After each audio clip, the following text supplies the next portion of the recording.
Good morning students. आज हम करने जा रहे हैं माइक्रो इकोनॉमिक्स का एक नया चैप्टर नंबर 8 और जिसका नेम है कॉन्सेप्ट ऑफ कॉस्ट। तो जैसे मैंने आपको पहले भी बताया था कि हमारा जो यूनिट है वो प्रोडक्शन से जुड़ा हुआ है। तो प्रोडक्शन से रिलेटेड जितने भी कॉन्सेप्ट आएंगे वो अब हम करेंगे, ठीक है। तो एक हमने चैप्टर खत्म किया है बेटे, कवर कर लिया है प्रोडक्शन फंक्शन। तो उसी से जुड़ा हुआ ये अदर कंसेप्ट है कॉस्ट। तो क्या होता है ये कॉस्ट, तो एक बार हम बुक के ऊपर उसको थोड़ा सा चेक करते हैं। In order to produce output the firm need to employ inputs. अगर हम आउटपुट को प्रोड्यूस करना चाहते हैं, प्रोडक्शन करना चाहते हैं, तो फर्म को क्या एम्प्लॉय करना पड़ेगा, इनपुट्स को अप्लाई करना पड़ेगा, ठीक है। But a given level of output typically can be produced in many ways. तो जो हमारा आउटपुट है उसको हम प्रोड्यूस कर सकते हैं अलग अलग तरीकों से। There can be more than one input combination with which a firm can produce a desired level of output. तो हमारे पास क्या है, जो कॉम्बिनेशंस हैं, more than one input combinations. तो उन इनपुट के जो कॉम्बिनेशंस बनाए हैं उनमें से कोई भी कॉम्बिनेशन हम स्टार्ट कर सकते हैं, ले सकते हैं, चूज कर सकते हैं, and we can produce a desired level of output, ठीक है।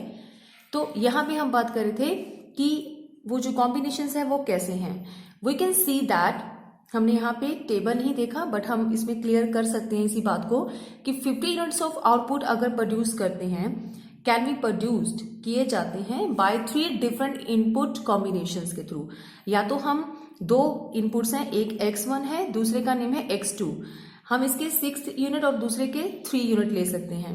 या फिर अनदर हमारे पास कॉम्बिनेशन क्या हो सकता है कि दोनों के 4 यूनिट्स ले लेते हैं। या फिर हमारे पास ये भी एक कॉम्बिनेशन है कि हम x1 के 3 यूनिट ले लें और जो x2 है उसके हम 6 यूनिट ले लें, राइट। तो इस तरह से हम जो है इनपुट को यूज कर सकते हैं। So the question is which input combination will a firm choose.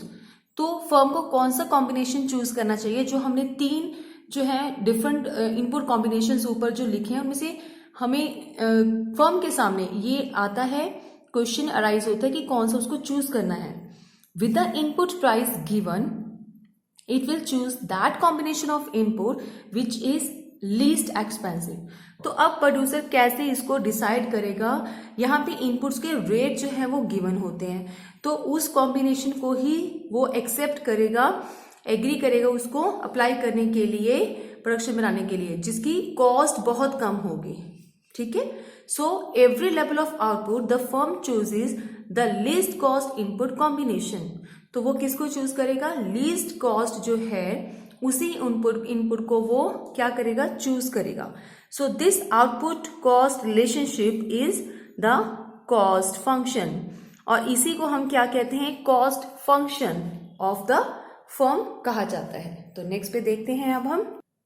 So very first आता है हमारे पास कि इकोनॉमिक कॉस्ट क्या होती है।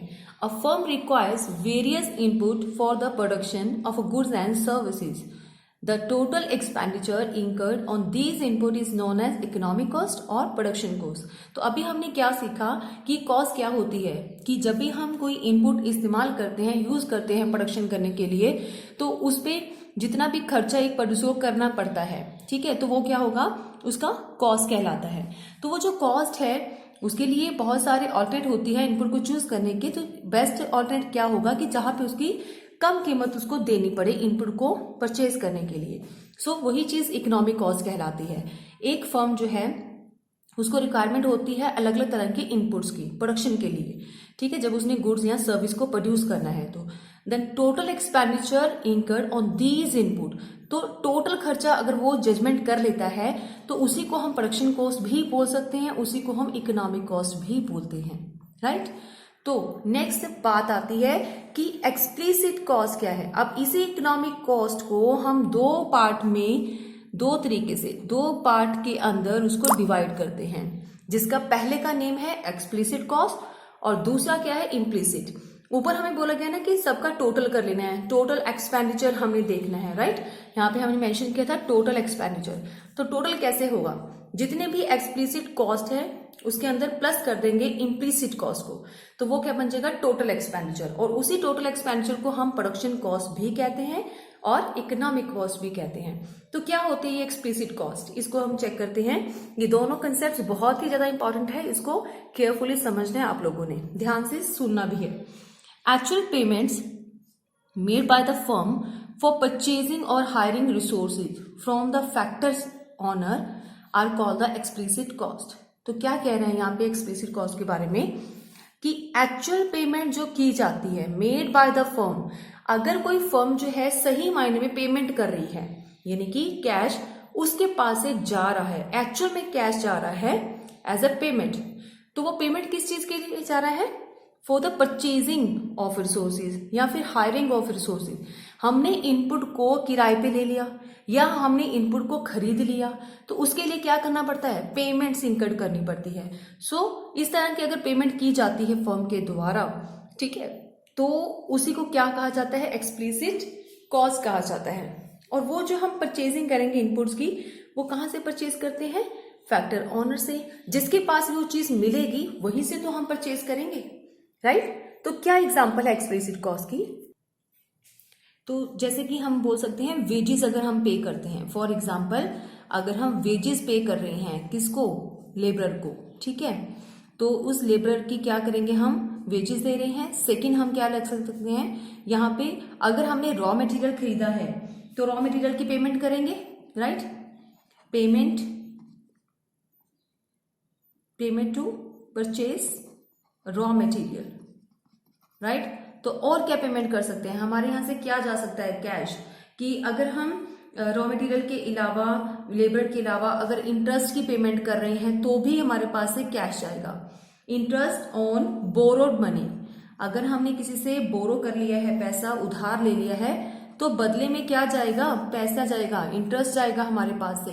तो ये क्या था? Payment to purchase. तो इस तरह के कोई भी इनपुट अगर हम इस्तेमाल करते हैं तो हमें खर्चा करना पड़ता है, ठीक है। या फिर ट्रांसपोर्ट का, अगर हमें ट्रांसपोर्ट फैसिलिटी चाहिए तो उसके लिए क्या करना पड़ेगा? हमें एक्सपेंडिचर, एक्सपेंसेस ऑन ट्रांसपोर्ट भी लिख सकते हैं। तो ये सारे एक्सपेंडिचर जो हम एक्चुअल में पेमेंट करेंगे, ये इनपुट्स, ये सारे ट्रांसपोर्ट नहीं, ये सारे इनपुट्स जो हम इस्तेमाल कर रहे हैं, उसके बदले में जो पेमेंट्स जा रही है वो एक्चुअल पेमेंट्स। जब एक्चुअल पेमेंट जाती है that is called the explicit cost, यानी कि एक फर्म को खर्चे करने पड़ रहे हैं इन सभी इनपुट्स को यूज करने के लिए। Is it clear? Very simple है ये। उसके बाद आता है इम्प्लीसिट कॉस्ट क्या होती है, इसको अच्छे से समझना है। इम्प्लीसिट कॉस्ट का मतलब क्या होता है? It refers to the imputed cost of the factor of production owned by the producer himself, including expected normal profit। तो इसमें क्या हम बात कर रहे हैं कि इम्प्लीसिट कॉस्ट को हम कैसे इम्प्यूटेड करते हैं, कैलकुलेट कैसे किया जाता है इस कॉस्ट को ऑफ द फैक्टर। ये जो हमारे फैक्टर्स हैं, फैक्टर ऑफ प्रोडक्शन, उसकी जो कीमत है उसको हम कैलकुलेट करते हैं, ठीक है। वो कौन सा फैक्टर है? जो कि own by the producer, producer के द्वारा ही इस्तेमाल किए जाते हैं, हिमसेल्फ, अपने आप ही। इसके अंदर ही क्या आता है? साथ में नॉर्मल प्रॉफिट भी इंक्लूड होता है, ठीक है। एक्सपेक्टेड इंक्लूडिंग नॉर्मल प्रॉफिट, यानी कि जो एक्सपेक्ट किया हम नॉर्मल प्रॉफिट वो भी इसके अंदर इंक्लूड है। तो वो फैक्टर्स जो कि प्रोड्यूसर के द्वारा खुद पर यूज किए जाते हैं, तो उस टाइम जो इनकर्ड या इम्प्यूटेड जो कैलकुलेट कर सकते हैं हम कॉस्ट, उसको कहते हैं इम्प्लिसिट कॉस्ट। अभी थोड़ा सा आपको कॉम्प्लिकेटेड लग रहा होगा, एग्जांपल लेंगे फिर आपको क्लियर हो जाएगा। एक लाइन और पढ़ते हैं इसके regarding. These are the opportunity cost of the resources because the firm make no actual payment to outsider. अब जो इम्प्लिसिट कॉस्ट है बेटे, उसमें जो है एक्चुअल पेमेंट नहीं की जाती, हमें यहाँ पे कॉस्ट को कैलकुलेट करना है। जैसे एक प्रोड्यूसर की खुद की जमीन है, ठीक है, या तो वो जमीन जो है हायर करता तो उसको रेंट पे करना पड़ता, वो हो जाता है एक्सप्लिसिट कॉस्ट। लेकिन यहाँ पे अगर खुद की ही जमीन को वो यूज कर रहा है तो उसका भी रेंट उसको कैलकुलेट करना पड़ेगा, ठीक है। बट एक्चुअल में उसको रेंट कहीं देना नहीं है, उसको कहीं पे भी पे नहीं करना। Actual payment is not consider in this concept but the calculation is must. तो हमें यहाँ पे जो भी जमीन वो यूज कर रहा है, लैंड वो इस्तेमाल कर रहा है प्रोडक्शन के लिए, तो उसको भी कैलकुलेट करना है। किस लिए? कि अगर वो ही कहीं से बाहर से हायर करता तब भी उसको रेंट देना पड़ता। तो कीमत हर चीज की लगाई जाती है इकोनॉमिकली।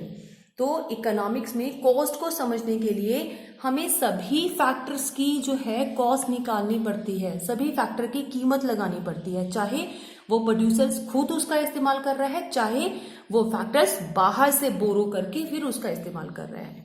ठीक है, तो और थोड़ा सा क्लियर करते हैं, बुक के ऊपर चलते हैं। सो यहाँ पे दिया गया है, besides purchasing resources from other firm a producer uses his own factor services.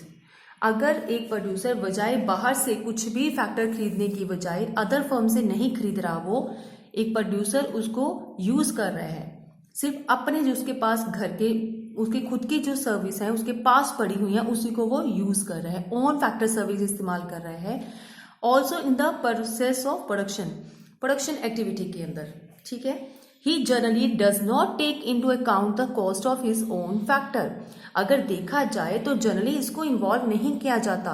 अगर मैं अपनी जमीन यूज कर रही हूं तो यहाँ पे जमीन का मेरा जो भी रेंट बनता हो मुझे वहां पे कंसीडर नहीं करना चाहिए। अगर मैं अपनी कैपिटल, अपनी सेविंग की हुई मनी को अगर मैं एज ए इन्वेस्ट कर लेता हूँ प्रोडक्शन के लिए, उसको यूज कर लेता हूँ अपना पैसा, तो उसके ऊपर कितना इंटरेस्ट बनना चाहिए मुझे यहाँ पे कैलकुलेट करने की जरूरत नहीं है। तो वही चीज यहाँ पे लिखी है, generally does not take into account of the cost of his own factor. उसकी अपने फैक्टर्स की कीमतों को अंदाजा लगाने की हमें जरूरत नहीं है। While calculating the expenditure of the firm, जब हम फर्म का खर्चा काउंट कर रहे हैं तो उस केस के अंदर इन फैक्टरों की कॉस्ट जो वो खुद यूज कर रहा है, खुद के फैक्टर है, ओन फैक्टर, तो उनका अंदाजा लगाने की जरूरत नहीं होती जनरली। समझ में आया?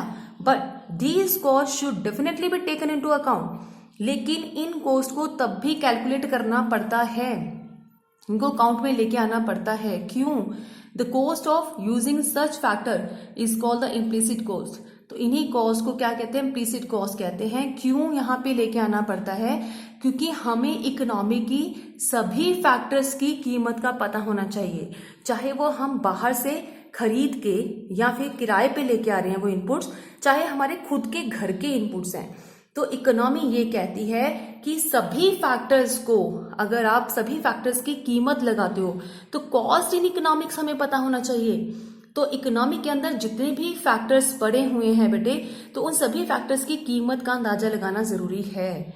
इसीलिए हम इसको क्या कहते हैं, हम एक्चुअल में पेमेंट नहीं कर रहे हैं, इसीलिए हम इम्प्लिसिट कॉस्ट इसको बोल के रख लेते हैं। कैलकुलेट करेंगे but no need to pay anything to anyone. कहीं पे भी हमें कुछ भी देने की जरूरत नहीं है, just to calculate these cost. Okay, so economic cost तभी बनेगी जब हम explicit cost plus implicit cost को अगर हम एडिशन कर लेते हैं। ठीक है, तो एक यहाँ पे पॉइंट था कि इसके अंदर प्रॉफिट भी ऐड होता है, वो मैं अब अभी समझाती हूँ आपको। तो जैसे हमारे 4 फैक्टर्स हैं, फैक्टर ऑफ प्रोडक्शंस, 4 फैक्टर हम लेते हैं, ठीक है, जिसको हम मेन फैक्टर्स ऑफ प्रोडक्शन बोलते हैं। तो एक तो हम लेते हैं लेबर, एक हम ले लेते हैं लैंड, एक हम लेते हैं कैपिटल, और एक हम लेते हैं ऑनर यानी कि एंटरप्रेन्योर। ठीक है, तो यहां पे इनके बदले में क्या क्या मिलता है? लेबर को मिल जाती है वेजेस, राइट। लैंड के बदले में हमें मिलता है, उसके रिटर्न के बदले में, अगर हम किसी को यूज करने के लिए फैक्टर दे रहे हैं तो बदले में क्या मिलता है? रेंट। या सिमिलर, अगर हम किसी से रेंट के तौर पे लैंड ले रहे हैं तो बदले में हमें रेंट पे करना पड़ेगा, सिंपल। तो कैपिटल के बदले में इसको क्या मिल जाता है? अगर हम किसी से कैपिटल उधार लेते हैं तो हमें बदले में क्या देना पड़ता है? इंटरेस्ट। और इसी तरह से ऑनर जब काम करता है उसको लास्ट में क्या मिलता है? प्रॉफिट। तो ये 4 फैक्टर्स ऑफ प्रोडक्शन है, राइट। तो इन चारों फैक्टर ऑफ प्रोडक्शंस को अगर एक खुद ऑनर, सारे फैक्टर उसके घर के हैं, खुद ही उसने कैपिटल यूज कर लिया, अपनी बची हुई सेविंग, खुद ही उसकी जमीन है, बाहर से उसने हायर भी नहीं करा, खुद ही जो है उसके घर के मेंबर्स है, एज ए लेबर वो काम कर सकते हैं प्रोडक्शन के लिए, और खुद ही वो ऑनरशिप निभा रहा है। तो ये सारे के चार फैक्टर क्या हैं, वो उसके ओन फैक्टर्स हैं। तो ओन फैक्टर्स को वो यूज करके क्या कर रहा है, प्रोसेस ऑफ प्रोडक्शन कर रहा है। तो क्या उसको एक भी फैक्टर बाहर से लेना पड़ा, नहीं। तो ये सारी कीमतें अगर हम लगा रहे हैं, वेजेस भी हमने कैलकुलेट कर ली, रेंट भी, इंटरेस्ट भी एंड प्रॉफिट भी, तो ये चारों के चारों पॉइंट क्या हो जाते हैं, इनको हम इम्प्लिसिट कॉस्ट बोल सकते हैं या नहीं। आप बोलो मुझे कि इस चीज को हम इम्प्लिसिट कॉस्ट बोल सकते हैं या नहीं। मोस्टली आंसर आ रहा है यस, ओके। तो इट मीन्स कि इम्प्लिसिट कॉस्ट हम इनको कहते हैं, राइट। तो इसीलिए जो प्रॉफिट है वो ऑटोमेटिकली इसके अंदर ऐड है। इसीलिए हमने यहाँ पे लिखा था कि फैक्टर ऑफ प्रोडक्शन की जो कॉस्ट है, जो कि ओन बाय द प्रोड्यूसर, खुद के द्वारा ही उसके यूज करने वाली होती है, उसके अंदर क्या ऐड होता है, नेट प्रॉफिट भी साथ में ही ऐड होता है। अब क्लियर हुआ कंसेप्ट। ये है हमारा मेन पॉइंट जो आपको याद रखना है, इम्प्लिसिट कॉस्ट के अंदर नेट प्रॉफिट भी ऐड होता है। क्लियर। नेक्स्ट आता है कि शॉर्ट रन कॉस्ट क्या था।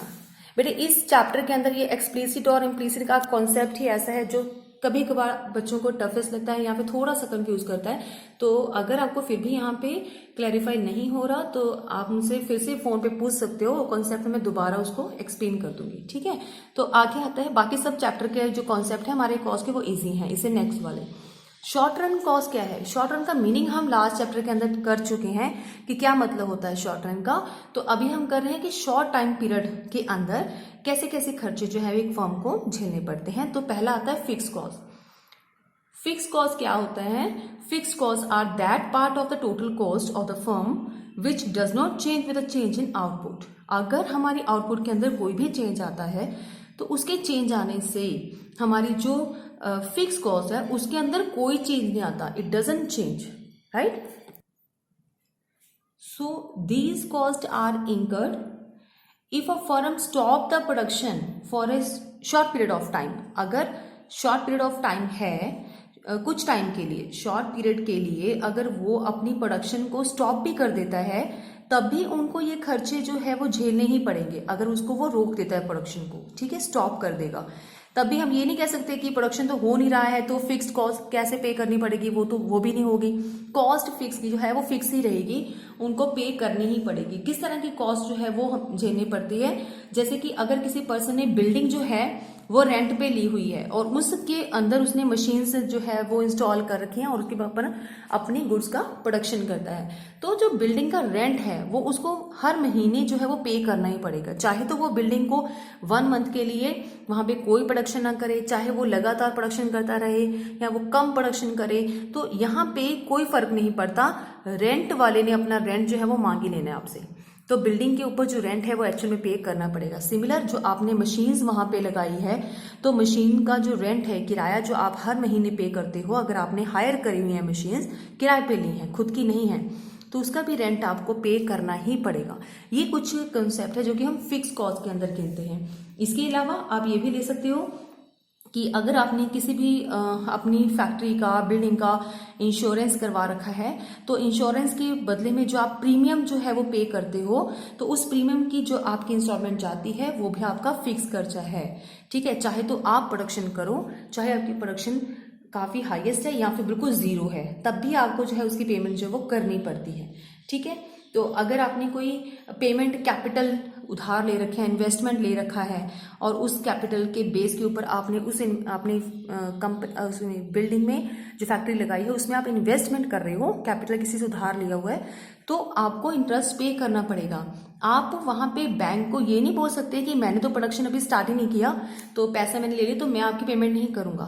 These all are considered in the fix cost. तो ये खर्चे आपको करने ही पड़ेंगे चाहे आपकी प्रोडक्शन है चाहे नहीं है।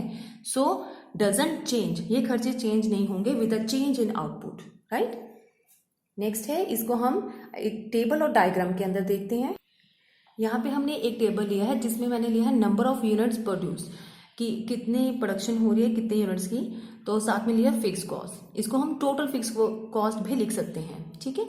तो अगर हम जीरो प्रोडक्शन, कोई भी प्रोडक्शन नहीं हो रहा है, तब भी हमें 120 जो है वो फिक्स खर्चा पड़ता है अपनी फैक्ट्री का। तो चाहे उसमें आप हर तरह का फिक्स खर्चा इन्वॉल्व कर सकते हो। 60 रुपीज़ आपकी मशीन्स के चले जाते हैं, 40 रुपीज़ आपके जो हैं पेमेंट हो जाती है बिल्डिंग के रेंट की, ठीक है, या फिर आप कर सकते हो इंश्योरेंस की प्रीमियम भी बीच में जा रहा है। तो जितने भी आपके खर्चे हैं जो फिक्स्ड कॉस्ट होते हैं ना, तो उन सबको प्लस कर लेते हैं, वो बन जाता है टोटल फिक्स कॉस्ट। वो आपको पे करना ही पड़ेगा चाहे आउटपुट 0 है। इसी तरह से जैसे जैसे आउटपुट बढ़ रही है, अगर हम 5 यूनिट भी बनाते हैं तब भी 120 है, 3 बनाते हैं तब भी 120, हमें फिक्स कॉस्ट का खर्चा जो है वो झेलना पड़ता है। तो इसको हम डायग्राम के थ्रू कैसे देखेंगे, ओ एक्सिस के ऊपर हम क्या नोट डाउन करते हैं, आउटपुट जितनी भी बढ़ रही है 1 2 3 4 5 6 एंड सो ऑन, और इसके बाद ओ वाई के ऊपर आप क्या लिख देते हो, अपना टोटल फिक्स कॉस्ट, ठीक है। चाहे तो आप फ्री हैंड बना सकते हो, चाहे इस तरह से आप लिख सकते हो। यहाँ पे इसमें कुछ और है नहीं है, तो हम 120 की आइटम ही यहाँ पे लिख रहे हैं। यहाँ पे 1 2 3 4 5 6 आप लिख सकते हो, ठीक है। तो जितना भी है, अगर 1 प्रोडक्शन हो रही है तब भी 120 का खर्चा बियर करना पड़ेगा। अगर 5 यूनिट प्रोड्यूस कर रहा है हमारी फर्म, तभी उसको कितना खर्चा पे करना पड़ेगा फिक्स कॉस्ट का, 120 रुपीज, ठीक है। सो ये सिंपल है, इसका टेबल और डायग्राम बनाना, उसको एक्सप्लेन करना। नेक्स्ट जो है वो शॉर्ट रन का और क्या खर्चा होता है और क्या कॉस्ट होती है, सेकेंड है वेरिएबल कॉस्ट। तो क्या होती है वेरिएबल कॉस्ट, इसको हम टोटल वेरिएबल कॉस्ट भी बोलते हैं। Total variable cost is the sum of all the cost that vary directly with the quantity of output produce. यानी कि टीवीसी जो है, यानी कि टोटल वेरिएबल कॉस्ट, वो टोटल सम कहलाता है ऑल द कॉस्ट। कौन सी ऐसी कॉस्ट जो कि वेरी करती है डायरेक्टली, वेरी मतलब चेंजेबल, चेंज हो जाती है डायरेक्टली, किसके बदलने से, directly with the change of the output, यानी कि quantity of the output produce हम जो करते हैं उसी के साथ ये भी वेरी करते हैं, यानी कि चेंज हो जाती है। तो उन सब का हम क्या कर लेते हैं टोटल, तो क्या बन जाती है वेरिएबल कॉस्ट। इसको हम थोड़ा सा एग्जांपल लेते हैं यहाँ पे, जैसे कि रॉ मटेरियल का अगर हमें खर्चा करना पड़ता है, वेरिएबल कॉस्ट है रॉ मटेरियल, क्योंकि जितना रॉ मटेरियल आप लेके आओगे, आप आउटपुट बढ़ाना चाहते हो तो उतना ही आपको रॉ मटेरियल और लेके आना पड़ेगा और आपकी कॉस्ट बढ़ जाएगी, ठीक है। तो अगर आपको वर्कर्स रखने हैं, कैजुअल वर्कर आप और रख रहे हो, तो उन वर्कर्स को वेजेस आपको पे करनी पड़ेगी। वर्कर्स क्या है आपके, एक वेरिएबल फैक्टर है, तो आप उसको बदले में क्या दोगे, उसकी लेबर के बदले में वेजेस उनको प्रोवाइड कर दोगे, राइट।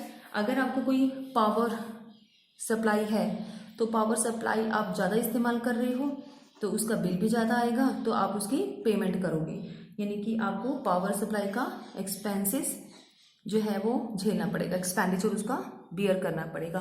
तो ये सारे क्या है वेरिएबल कॉस्ट, जो कि जैसे जैसे आप उसको प्रोडक्शन को बढ़ाते हो उतनी ही इनकी जो यूजेज जो है वो बढ़ जाते हैं। जब ज़्यादा यूजेज होगा तो कॉस्ट भी ज़्यादा होगी, और उन सब का आप टोटल कर लेते हो तो वो क्या बन जाता है वेरिएबल कॉस्ट, राइट। तो इसका डायग्राम और टेबल हम देखते हैं। सो यहाँ पे हम ले रहे हैं यूनिट ऑफ आउटपुट। तो हमने यहाँ से फिर से 0 से स्टार्ट किया है कि अगर एक फर्म जो है वो कुछ भी नहीं बना रही है, 0 लेवल है उसकी आउटपुट का, तब वेरिएबल का खर्चा होगा तो कितना होगा, तो उस टाइम हमारा वेरिएबल का खर्चा 0 होगा, क्योंकि ना तो हमने इलेक्ट्रिसिटी यूज़ करी है प्रोडक्शन के लिए, मशीन्स हमने चलाई ही नहीं है, प्रोडक्शन हमने किया ही नहीं है, ना तो हमने लेबर को अभी यहाँ पे काम पे लगाया है तो उनकी वेजेस भी नहीं बनेगी, ना ही हमने रॉ मटेरियल अभी यूज़ में लेके आए हैं। तो जब तक हम कोई आइटम ले ही नहीं रहे हैं, हमने स्टार्ट ही नहीं किया अपना प्रोडक्शन करना, तब हमारी वेरिएबल कॉस्ट जो है वो आएगी नहीं, यानी कि उसको हम कंसीडर नहीं करेंगे, वो क्या रहेगी सिर्फ 0। हमारी वेरिएबल कॉस्ट तभी आएगी जब हम आइटम्स को बनाना शुरू करेंगे। तो जैसे जैसे हमारी क्वांटिटी ऑफ आउटपुट प्रोड्यूस होगा वैसे ही हमारी टोटल वेरिएबल कॉस्ट भी बढ़ती चली जाएगी, फिर स्टार्ट होना शुरू हो जाएगी वेरिएबल कॉस्ट। अगर हम 1 यूनिट बनाएंगे तो हमने मान लिया कि 10 रुपीज़ का हमारा वेरिएबल कॉस्ट आती है, अगर 2 बनाएंगे तो वो 18 आ रही है, क्योंकि जैसे हम ज़्यादा आउटपुट बढ़ाएंगे तो हमारी टीवीसी क्या होगी, कॉस्ट बढ़ेगी ना, क्योंकि जितना हम सोच रहे हैं और बढ़ाने के लिए तो हमें और खर्चा करना पड़ेगा, और बिजली इस्तेमाल करनी पड़ेगी, और लेबर लगेगी, ठीक है, रॉ मटेरियल भी और लेके आना पड़ेगा। तो इस तरह से हमारी जो वेरिएबल कॉस्ट है वो बढ़ती चली जाएगी with the every successive unit of output, अगर हम आउटपुट को बढ़ाना चाहते हैं तो, ठीक है। तो उसका सेम हमारा जो डायग्राम है वो कैसे बनेगा, हम यहाँ पे आउटपुट लेते हैं एक्स एक्सिस के ऊपर, और वाई एक्सिस के ऊपर हमें क्या लेना पड़ेगा, इसके ऊपर हम शो कर देते हैं टीवीसी। टीवीसी आप इसमें डिफरेंसेस लेके ले सकते हो, 10 का गैप लेके 5 का लेके आप इसमें बना दोगे और उसको ड्रॉ करेंगे तो कुछ इस तरह का जो इसकी शेप है वो हमें नजर आएगी टीवीसी की। इसकी शेप किस तरह से नजर आती है, स्टार्टिंग में ये हमें कुछ इस तरह के कर्व में नजर आ रहा है, यानी कि इंक्रीज तो हो रहा है बट एट डिमिनिशिंग रेट। इस पॉइंट तक यहाँ पे ये इंक्रीज हो रहा है, इंक्रीज at diminishing rate, ठीक है। और इसके बाद एकदम से तेजी के साथ ही बढ़ रहा है, बिल्कुल जंप कर रहा है ऊपर की तरफ, स्ट्रेट जैसे दिख रहा है तो कर्व, लेकिन बहुत तेजी के साथ बढ़ रहा है, ठीक है। यहाँ पे पहले स्लो स्लो स्लो स्लो बढ़ रहा था हमारा खर्चा, फिर एकदम से ही अप चला गया, तो इसको क्या बोलते हैं, इंक्रीजेस एट इंक्रीजिंग रेट। तो ये नेक्स्ट आता है कि इंक्रीजिंग रेट से बढ़ता है, ठीक है। तो इसका रीजन क्या है वो अभी हम कर लेते हैं, इसको थोड़ा सा कवर। ये इंक्रीजिंग एट डिमिनिशिंग रेट और इंक्रीजिंग एट इंक्रीजिंग रेट का क्या मतलब है, कभी हमें क्वेश्चन आ जाता है कई बार कि बिहेवियर ऑफ टीवीसी बताओ। तो बिहेवियर को अभी हम समझेंगे, हमारे पास डायग्राम बना हुआ है, तो इसी कॉन्सेप्ट को समझेंगे कि इन दोनों का क्या मतलब है। तो टीवीसी पहले हमारी क्या थी, हमारी बिल्कुल जीरो थी, तो हम यहाँ पे दिखा सकते हैं कि कुछ भी नहीं खर्चा हुआ। उसके बाद 10 रुपीज़ का खर्चा नजर आया, यहाँ से यहाँ तक कितना खर्चा बढ़ा है, 10 रुपीज़ का। उसके बाद खर्चा टोटल अगर देखें तो बड़ा है, 18 हुआ है, लेकिन अब इन दोनों के गैप के अकॉर्डिंगली हमें नजर आ रहा है सिर्फ 8 रुपीज़, यानी कि खर्चा बढ़ा है लेकिन डिक्रीजिंग वे से, पहले 10 रुपीज़ बढ़ा था, अब 8 रुपीज़ और बढ़ा है। उसके बाद फिर से हमने नजर लगाई, इस पर कितना खर्चा बढ़ रहा है, 6 रुपीज़ का खर्चा बढ़ रहा है। इसके बाद फिर दोनों के बीच में डिफरेंस देखा तो कितने से हमारा खर्चा जो है वो बढ़ रहा है, सिर्फ 4 पॉइंट से। इसके बाद खर्चा किस पॉइंट से बढ़ रहा है, 28 से 32 तक। सो यहाँ पे डिफरेंस कितना आ गया, फिर से 4 का, और 32 और 38 में फिर से क्या हो रहा है, अब यहाँ पे खर्चा इंक्रीज होता हुआ नजर आ रहा है। यहाँ पे हमें खर्चा हर लेवल के ऊपर बढ़ता हुआ नजर आ रहा है, बट हमने डिफरेंस चेकआउट किया तो ये डिक्रीजिंग वे से बढ़ रहा है। पहले 10 के साथ खर्चा बढ़ा था, अब सिर्फ 8 यूनिट के साथ बढ़ा है, फिर 6 के साथ, अब खर्चा बढ़ा तो है लेकिन कोई बात नहीं, सिर्फ 4 पॉइंट ही बढ़ा है। यहाँ पे भी 4 पॉइंट ही बढ़ा है, लेकिन यहाँ पे 5th पॉइंट के बाद हमने नोटिस किया एकदम से 6 हो गया, यानी कि 32 से 6 और एडिशन हो गया खर्चे के अंदर। अगर हम 7th आइटम और ले लेते हैं, इसमें कुछ और एडिशन करते हैं, तो हमने ले लिया सपोज कर लो 46, तो हम जजमेंट कर सकते हैं कि 38 था, अब खर्चा 8 पॉइंट के साथ और बढ़ गया, यानी कि अब इंक्रीजिंग वे से बहुत तेजी के साथ फास्टली बढ़ना शुरू हो गया हमारा खर्चा। इसके बाद देखेंगे तो खर्चे में डिफरेंस और बढ़ रहेगा, ठीक है, जितने जितने आइटम हम दिखाना चाहते हैं। तो इसमें रीजन क्या है, एक छोटी सी सिंपल सी एग्जांपल के साथ मैं आपको इसको समझाती हूँ। सपोज कर लिए एक हमने टोटल वेरिएबल कॉस्ट नहीं लिया, एक ही वेरिएबल कॉस्ट लिया है लेबर, तो उस लेबर को हमने काम पे रख लिया, हम उसको 1000 रुपीज वेजेस पे करते हैं, और हमने उसे बोला कि 1 यूनिट आपको बनाना है, ठीक है। तो सिंपल सा है, हम उसे 1 यूनिट बनवाएंगे और कितना उसको दे देंगे, यहाँ पे जितनी कॉस्ट है डिवाइडेड बाय 1, हमने उसका आइटम बनाई है, तो पर यूनिट हमारे पास पर यूनिट का खर्चा आ जाएगा, ठीक है। हमने कहा था जितनी कॉस्ट डिवाइडेड बाय लेबर अगर हम करते हैं तो total cost divided by labour, तो हमने चेकआउट कर लिया डिवाइडेड बाय यूनिट, हमने जितने बनाए तो 1 यूनिट हमने बनाया, आउटपुट बनाए हैं, तो 1 यूनिट का खर्चा कितना आया हमें, सिर्फ 1 यूनिट का, पर यूनिट का खर्चा हमारे पास 1000। उसी पर्सन को हमने बोला कि नहीं, अब से तूने सिर्फ 1 नहीं बनाना, 2 आइटम बनाने हैं, तब हमें पर यूनिट खर्चा कितना हुआ, 500, ठीक है। तो हमें खर्चा तो कम पड़ गया, अच्छा है ना, कि पहले 1 यूनिट बनवा रहे थे, अब हमसे 2 यूनिट बनवाने लगे और खर्चा तो अभी भी हमें क्या है, कम पड़ गया। तो उसके बाद हमने फिर नेक्स्ट टाइम बोला उसको कि आपकी वेजेस जो है हम उतनी देंगे, आप 4 आइटम बनाया करो, तो 1000 रुपीज हमने उसको पे करना है, 4 आइटम हम उसे बनवाना शुरू कर दिया, तो हमें पर यूनिट का 1 आइटम बनाने का कितना खर्चा पड़ गया, 1 आइटम का, अब हमें सिर्फ 250 रुपये का खर्चा आ रहा है। तो अगर हम ये बात समझ सकते हैं कि जैसे जैसे आउटपुट हम बढ़ा रहे हैं वैसे वैसे हमारा जो है टोटल खर्चा जो है वो क्या हो रहा है, कम हो रहा है, यानी कि धीरे धीरे बढ़ तो रहा है लेकिन कम वाले वे से, डिक्रीजिंग वे से बढ़ रहा है। लेकिन अगर हम उसी पर्सन को फोर्सफुली ये कह दें कि नहीं, अब से आपको जो है 6 आइटम बनानी है या 8 आइटम बनानी है, तो वो क्या करेगा, वो यही कहेगा कि नहीं सर मेरे से नहीं होगा, आप एक वर्कर और अपॉइंट कर लो, ठीक है, क्योंकि मैं इतनी ही यूनिट बना सकता हूं। तो हमें क्या करना पड़ेगा, फोर्सफुली एक और वर्कर यहाँ पे लगाना पड़ेगा। तो अब हमने 2 वर्कर्स रख लिए, पहले को 1000 रुपीज देते थे, अब दूसरे वाले को 1000 देना पड़ेगा, तो 2000 हमारा खर्चा आ गया, ठीक है। और हमने उनको बोला 6 यूनिट बना के दिखाओ, तो जब उन्होंने 6 यूनिट बनाने की बात करी तो यहाँ पे पर यूनिट का खर्चा 3033 समथिंग आ गया पर यूनिट का खर्चा, ठीक है। तो इट मीन्स पहले 250 था, अब कितना हो गया, एकदम से बढ़ना शुरू हो गया, 333 हो गया। फिर से अगर हम बोलेंगे कि और यूनिट बनाओ तो और जो है वो इंक्रीज हो सकता है, क्यों, क्योंकि अब जो है लेबर के साथ साथ हमें रॉ मटेरियल भी और लाना पड़ेगा अगर हम प्रोडक्शन ज़्यादा बढ़ाना चाहते हैं। पहले क्या था, जितना रॉ मटेरियल था अब हमने उनको बोल दिया था कि वेस्ट कुछ नहीं करना, अच्छे से यूटिलाइज करना है, तो उन्होंने धीरे धीरे प्रोडक्शन बढ़ा दी। लेकिन अब जो है वो कम पड़ने लग गया, तो अब रॉ मटेरियल भी और लेके आना पड़ेगा और हमें खर्चा पड़ जाएगा। पहले हम जो था इलेक्ट्रिसिटी कम यूज करते थे, अब पावर का खर्चा बढ़ गया, अब हमें और मशीन यूज करनी पड़ेगी, और मशीन का खर्चे में तो बिजली की सप्लाई भी ज्यादा लगेगी। तो धीरे धीरे इस तरह से खर्चे जो है वो बढ़ने शुरू हो जाएंगे अगर हम आउटपुट को इसी तरह से क्या करते चले जाएंगे, इंक्रीज करते चले जाएंगे, राइट। सो इसीलिए हम ये चीज बोलते हैं कि new unit of output produce involve a lower cost. तो स्टार्टिंग में अगर हम न्यू यूनिट्स प्रोड्यूस करना चाहते हैं 1 2 3 4 5 6 इस तरह से आउटपुट प्रोड्यूस करेंगे तो लोअर कॉस्ट मिलेगी हमें स्टार्टिंग वाले यूनिट्स को प्रोड्यूस करने में, राइट। तो मतलब क्या है कि टीवीसी जो हमें नजर आएगी वो थोड़ी सी कनकेव नजर आएगी, डाउनवर्ड स्लोपिंग है, इस तरह से डाउन की तरफ हमें दिख रही है, और वो कैसा बना हुआ है, कनकेव की शेप में बना हुआ है, ठीक है। So this continue until the better utilisation of fix and the variable factor. तो हमने अपने फिक्स फैक्टर को भी और वेरिएबल फैक्टर को भी अच्छे से यूज किया है, तभी ये चीज हमारी शुरू में डिमिनिशिंग रेट से हमारी कॉस्ट बढ़ती है। उसके बाद सेकंड फेज क्या आता है, इसको हम फर्स्ट फेज काउंट करते हैं। इसके बाद इस पॉइंट के बाद एकदम से आपकी जो है टीवीसी बढ़नी शुरू हो जाती है, that is the second phase.